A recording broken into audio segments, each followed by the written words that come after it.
চলো যাওয়া যাক। তো আমাদের রাইড স্টার্ট হলো 6:30। আজকের ডেস্টিনেশন ঘাটশিলা। আর্লি মর্নিং বেরোনোর কথা, কিন্তু আমরা বেরোতে পারিনি কারণ আমরা ল্যাব থাকছিলাম। দেখা যাক কখন পৌঁছোই। ফার্স্ট ব্রেক হবে আমাদের কোলাঘাট।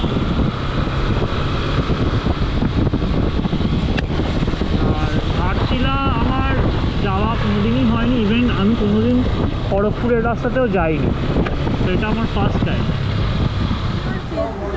তো আমরা এখন শেরি পাঞ্জাবে, এখন বাজে কটা? 7:58। 8 ঘন্টা আগে আমরা 7:30টার মধ্যে ঢুকে পড়েছিলাম। হ্যাঁ, 7:30টায় ঢুকে পড়েছিলাম। চেষ্টায় চলাম একটু ব্রেকফাস্ট। তবে শেরি পাঞ্জাব কিন্তু পুরো চেঞ্জ হয়ে গেছে, পার্কিংয়ে খাওয়ার জায়গা থেকে কিন্তু পার্কিং এর সুব্যবস্থা। গোটা কলকাতা পার্কিং হয়ে যাবে এখানে। এরকম প্রচুর পার্কিং ওই দিক থেকে না। তো আমরা এখন খড়গপুরের রাস্তায় ঢুকলাম, সোজা যেতে হবে। দেখি, ঠিক রাস্তাটা আমি চিনি না যদিও।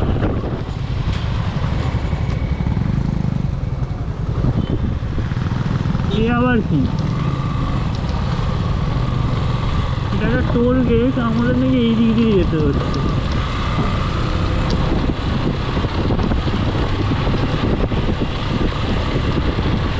এরকম আমি কিন্তু প্রথমবার দেখলাম।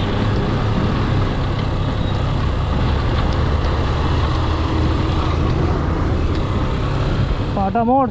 তো আমি এখন চালাবো ভিস্ট্রম 250। করে বসতে পারি।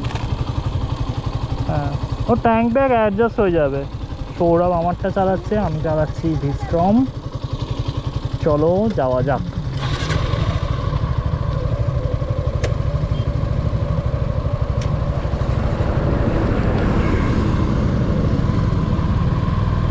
ওয়াও,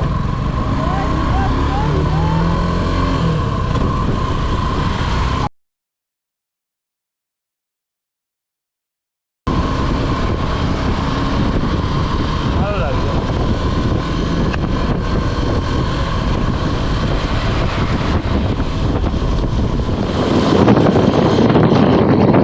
বাইকটার সব ভালো, সব ভালো, পজিশন ভালো, গিয়ার গিয়ার খুব স্মুথ, সব ভালো। কিন্তু আমি 120 চালিয়েছিলাম, তাতে আমার ভাইব্রেশন লেগেছে। কিন্তু যেটা মানে কী বলবো, অ্যাডজাস্ট করাই যায়। তো আমরা থাকবো মুক্তধারা নেচার রিসর্টে। এখানে দেখাচ্ছে আর 3 কিলোমিটার। আর আমি এতক্ষণ চালাচ্ছিলাম এই ভিস্ট্রম এসএক্স, তো আমি একটা কিনবো ভাবছি। আমার এই গাড়িটা খুব পছন্দ হয়েছে। বেসিক্যালি কোনো প্রবলেম নেই, গাড়িটার পজিশন খুব ভালো। একটাই ডিসঅ্যাডভান্টেজ, যেটা আমি বলছিলাম তখন শোনা যায়নি হয়তো, যখন 120 মানে 115-এর ওপর যাচ্ছে বা 120, 124 আমি রিচ করলাম, তখন খুব ভাইব্রেশন আছে, ঠিক আছে, ইঞ্জিনে।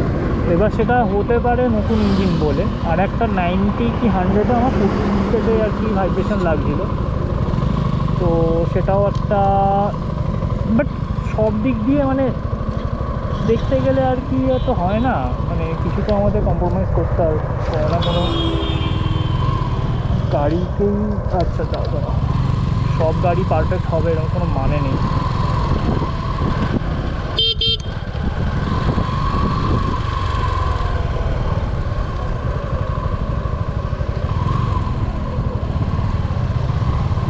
সেটাই হচ্ছে ব্যাপার। এছাড়া গাড়িটার কোনো প্রবলেম নেই, সুপার হ্যান্ডেলিং, দারুণ ব্রেকিং। আর সবচেয়ে ভালো কথা হচ্ছে ক্রুজিং স্পিডটা খুব ভালো। হ্যাঁ, ওটাই তো মজা। আর মাইলেজ মোটামুটি 40 দেবে, ক্লেম করছে। হাইট ভালো, ঠিক আছে। কুশন মানে সিটে কমফোর্টেবলও খুব ভালো, মানে আমার খুব ভালো লেগেছে বাইকটা। আর এখন 235 দাম যাচ্ছে, তো আমার পছন্দ ছিল KTM 250, বাট ওটা 3 লাখ, মানে 2,86,000 সামথিং। কিন্তু ফিচার ওয়াইজও যদি দেখা যায়, মানে ঠিক আছে, আমি যদি স্লিপার ক্লাস এখানে পাওয়া যায় না, তাহলেও কমফোর্ট ওয়াইজ আমার মনে হয় এটা একটা বেটার অপশান হতে পারে। হ্যাঁ, এবার অনেকের অনেক কমপ্লেন আছে এর টকার নিয়ে, হার্ডারের দিকে, বাট এমনও হার্ড না যে সেটা মানে অসহ্যর একটা ব্যাপার চলে আসবে, তুমি রাইডই করতে পারবে না, এরকম একদমই না। হার্ডারের দিকে আর সুবিধা হচ্ছে আমি 100-এ যখন চালাচ্ছি গর্তে ফর্তেতে গাড়ি যথেষ্ট স্টেবল ওই কারণে। আর ইঞ্জিন তো ভালোই, মানে জিক্সার 250 ইঞ্জিন আর সুপার, মানে এত স্মুথ ইঞ্জিন, দেখো সুন্দর, কোনো অসুবিধে নেই। দেখো অফ রোডের রাস্তা এখানে ভালো করে আমি দেখাতে পারবো।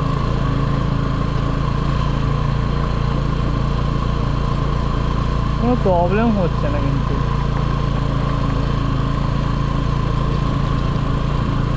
আমার গাড়িটা এত পছন্দ হয়েছে ওটাই আমি বলছিলাম, কিন্তু মাঝে ভাবছিলাম না আমার ভালো লাগছে না, কিন্তু আমি অনেকক্ষণ চালালাম, প্রায় 100 কিলোমিটার মতো আমি চালাচ্ছি টানা।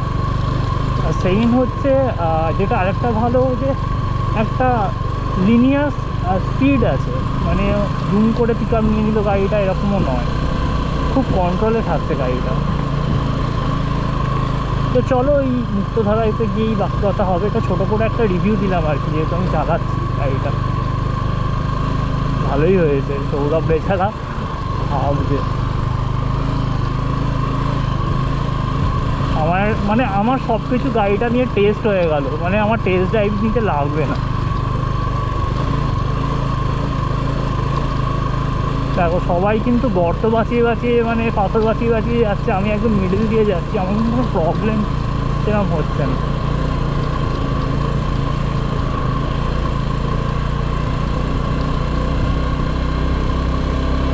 নাইস।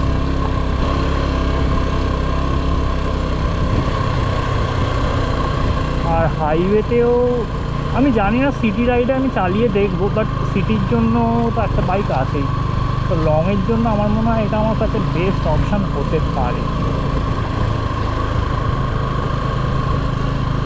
কারণ আমি যখন দার্জিলিং ট্যুরটা করেছিলাম এফজেড নিয়ে, একটু কষ্ট হয়েছিল, আর বাটারি স্মুথ গিয়ার শিফট হচ্ছে, মানে আমার তুলনায় আর কি। আমরা এখন ঢুকছি মুক্তধারা ইকো রিসর্ট।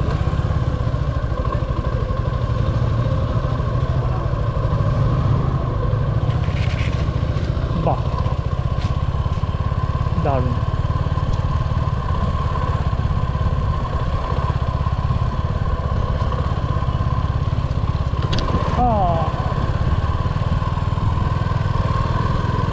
বিশাল বড় রিসর্ট, মানে তো এখন বাজে 12টা, মানে আমাদের 11টায় ঢোকার কথা ছিল, কিন্তু আমরা নিজেরাই 1 ঘন্টা লেট করেছি। বাবা বিশাল বড় জায়গা কাকা। তোমাদের রুম এবং রুম রেন্ট তো সবই বলবো। এইদিকে মনে হয় কাজ চলছে,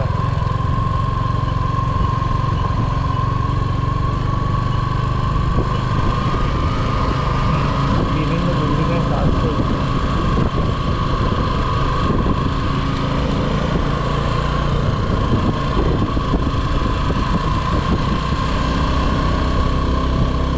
চলো পৌঁছেই যখন গেছি রুমে গিয়েই কথা হবে।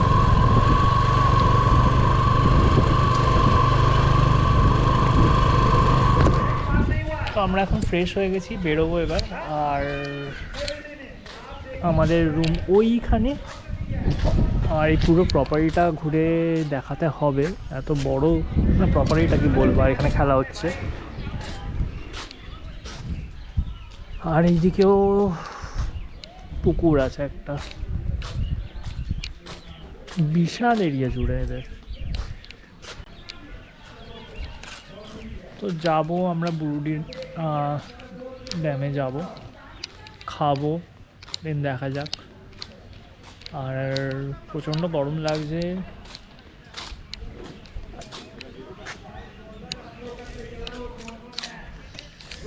প্রচণ্ড রোদ্দুরও লাগছে আর গরমও লাগছে। হ্যাঁ, কার চাবি? না, এই পুরোটাই প্রপার্টি এলে এদিকে অনেক জায়গায় কাজ হচ্ছে, মানে এইগুলো পরে থাকার জায়গায় হবে। তো এখন যাব আমরা কুরুডি ড্যাম, তারপর যাব রাতমোহরা।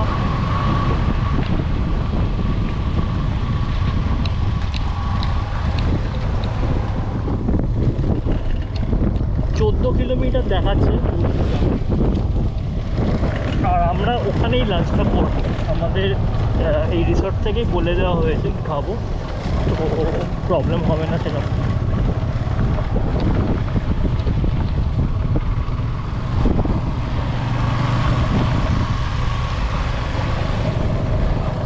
এখন বুরুডি লেকে, ইয়েস, লেক না দাম? ব্রুডি লেক এটা, লেক। আর দাম আবার জলটা একটু কম আছে কারণ ভাটা চলছে। সুবর্ণরেখা না?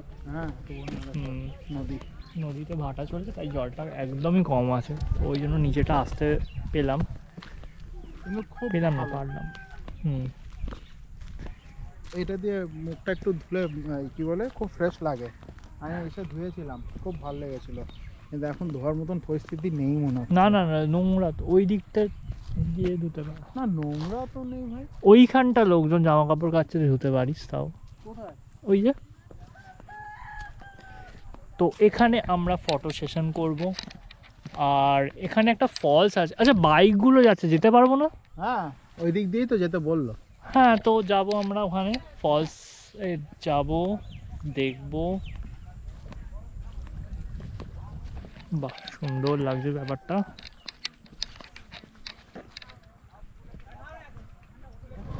তো আমরা এখন যাচ্ছি ঝর্ণা দেখতে, তারপর যাব রাতমোহনা।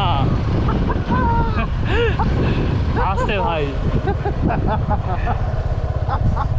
এই রাস্তা দিয়ে যেতে। বাহ, পেছনটা পেছনের এটা বেশ কমফোর্টেবল। তো আমি সামনের রিভিউটা দিয়েছিলাম চালানোর, তো পিলিয়ন সিটের রিভিউটা আমি দিয়ে দিতে পারবো এখন। কমফোর্টেবল, মানে অ্যাটলিস্ট আমার বাইকের থেকে তো কমফোর্টেবল। এই দেখো ভিউটা দেখো এখান থেকে, ফাটাফাটি লাগে।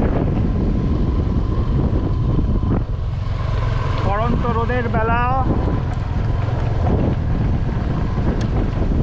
এই সানসেটটা কিন্তু আমাদের রাতমোহনায় দেখতে হবে। পারবো তো দেখতে? অনেক দেরি হয়ে যাবে। কি না না, সাউন্ড তো এই তো সেটের দিকেই।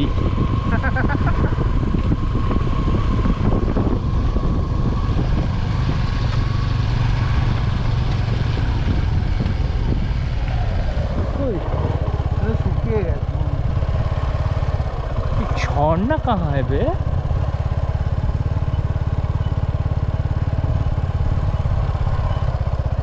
আমরা ঝর্ণা দেখতে যাচ্ছি,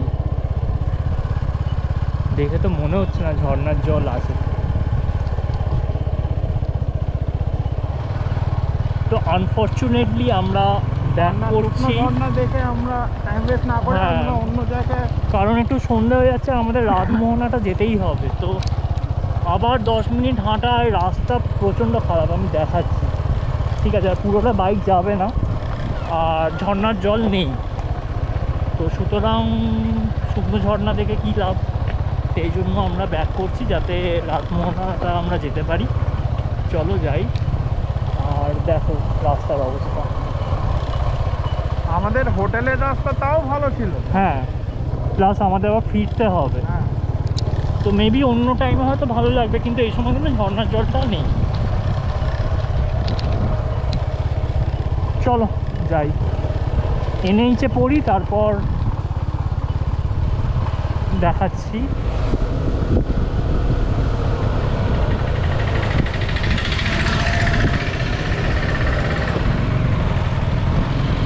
দেখা যাক আমরা রাতমোহনায় রাতের আগে পৌঁছতে পারি।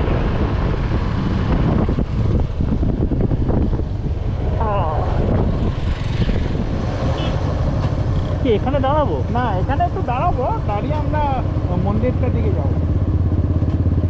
বলছি যে নিচে যাওয়া যায় না? এ দাঁড়া,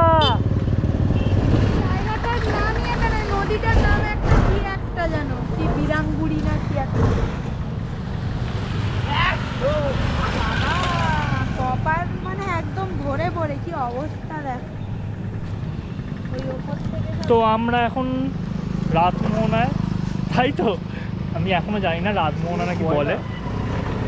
আর এটা হিন্দুস্তান কপার লিমিটেড, ঠিক আছে। আর এগুলো কি কপার? নিচে নেমে দেখো, হ্যাঁ নামলে হয়। ওই সাইড থেকে জায়গা আছে, নামা যাবে, বাইক নিয়েই নামা যাবে। হ্যাঁ হ্যাঁ নাম যেত সাইড। এটা হচ্ছে কি জানিস তো, হোটেলটার নাম রামমোহনা, ওই জায়গাটা। তো আমরা এখন রাতমোহনায়, রাত্রির বেলায় রাতমোহনায় আমরা। তো ওখানে মন্দির ছিল, এখানে নেমে এসে এখানে দাঁড়িয়েছি।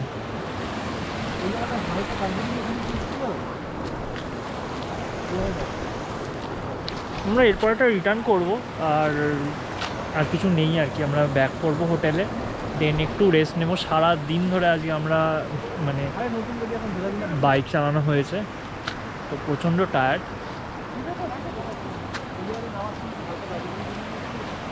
তোমাদের আরেকবার দেখিয়ে দিই, বেশ বেশ ভালো লাগছে। আরেকটু আগে এলে বেটার হতো, আমরা ওই ঝর্ণা দেখতে গিয়ে প্রচণ্ড সময় নষ্ট করেছি। তো চলো এখানে একটু ফটো শ্যুট করবো, তারপর রিটার্ন করছি। তো আমরা এখন বেরিয়েছি, আর প্রপার্টিটা একটু ঘুরে দেখবো। 150 বিঘা প্রপার্টি, ঠিক আছে। তো পায়ে হেঁটে তো সম্ভব না, বুঝতেই পারছো। এই জায়গাটা পুরো জলে পুরো ভর্তি থাকতো। এই জায়গাটা ওখানে কাজ হচ্ছে সামনে, না হলে এখানে পুরো জল থাকে আর কি। পুরো জলটা দিয়ে এরকম ভাবে পুরো উপচে পড়তো এরকম ভাবে। এটা ছোটখাটো একটা বাঁধ মতন করে রেখেছে এখানে। আর ওইদিকেও একটা কাজ হচ্ছে বলে জলটা নেই। এগুলো আর্টিফিশিয়ালি তৈরি করা এটা, কিন্তু এইগুলো তো ন্যাচারাল। এটা হোটেলের পেছন দিকে, আর এখানেও থাকা যায়। এটা বুক ছিল। চলো যাই, একটা ভিউ। চলো নেক্সট কি আছে দেখি। এখানে সোজা গাছগুলো কি সুন্দর লাগছে, দেখি কিভাবে যাওয়া যায়। মানে এতটাই প্রপার্টিটা বড়, সেই জন্য আমরা বাইকে করেই যাচ্ছি, হেঁটে ঘোরার মতো আর ক্ষমতা নেই।